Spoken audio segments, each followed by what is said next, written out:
സുഭദ്ര കൊലക്കേസിലെ മൂന്നാം പ്രതി റൈനോൾഡിനായുള്ള കസ്റ്റഡി അപേക്ഷ ഉടൻ നൽകും.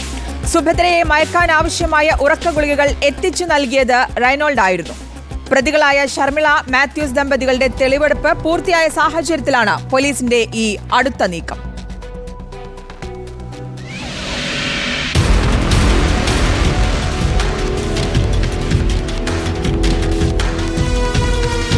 സുഭദ്ര കൊലക്കേസിലെ മൂന്നാം പ്രതി റൈനോൾഡിനായുള്ള കസ്റ്റഡി അപേക്ഷ പോലീസ് ഉടൻ നൽകും.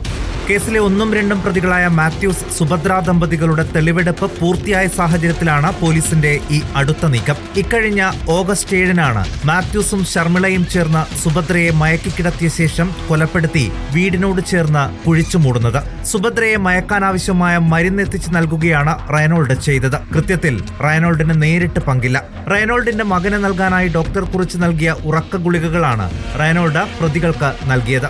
സുഭദ്രയെ മയക്കി ആഭരണങ്ങൾ കവരാമെന്ന് ആദ്യം പറഞ്ഞതും റൈനോൾഡാണ്. എന്നാൽ സുഭദ്രയുടെ ആഭരണങ്ങൾ കവർന്ന വിവരം റൈനോൾഡിൽ നിന്ന് പ്രതികൾ മറച്ചുവെച്ചിരുന്നു.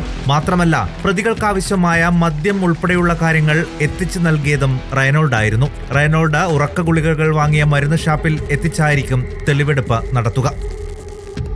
റിപ്പോർട്ടർ, ആലപ്പുഴ.